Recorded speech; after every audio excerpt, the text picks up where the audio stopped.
ಇನ್ನು ಯಾರೆಲ್ಲ ನನ್ನ ಯೂಟ್ಯೂಬ್ ಚಾನಲ್ನ ಸಬ್ಸ್ಕ್ರೈಬ್ ಮಾಡ್ಕೊಂಡಿಲ್ವೋ ಬೇಗ ಬೇಗ ಹೋಗಿ ಸಬ್ಸ್ಕ್ರೈಬ್ ಮಾಡ್ಕೊಳ್ಳಿ.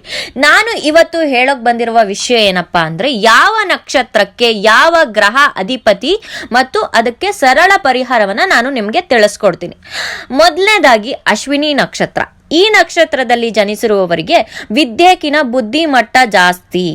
ಇವರು ಇನ್ನೊಬ್ಬರ ಸ್ನೇಹವನ್ನ ಬೇಗ ಸಂಪಾದಿಸ್ತಾರೆ.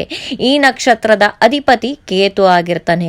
ಕುಲದೇವರ ಆರಾಧನೆ ನಿತ್ಯ ಮಾಡಿ, ನಿಮಗೆ ತುಂಬಾ ಒಳ್ಳೇದಾಗುತ್ತೆ. ಅಂದ್ರೆ ಮನೆ ದೇವರ ಪೂಜೆ ಮಾಡೋದ್ರಿಂದ ನಿಮ್ಗೆ ತುಂಬಾ ಒಳ್ಳೇದಾಗುತ್ತೆ.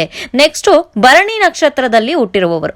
ಭರಣಿ ನಕ್ಷತ್ರದಲ್ಲಿರುವವರಿಗೆ ಸಾಮಾನ್ಯವಾಗಿ ನಾವು ಏನಂತ ಕರಿತೀವಿ ಅಂದ್ರೆ, ಭರಣಿ ನಕ್ಷತ್ರದ ಧರಣಿ ಅಂತ. ಸ್ವಲ್ಪ ಅಳ್ತಾ ಇರ್ತಾರೆ, ಬಟ್ ಇವರು ಏನೇ ಕೆಲಸ ಮಾಡ್ಲಿ 10 ಸಲ ಯೋಚನೆ ಮಾಡಿ ಆ ಕೆಲಸಕ್ಕೆ ಕೈ ಹಾಕ್ತಾರೆ.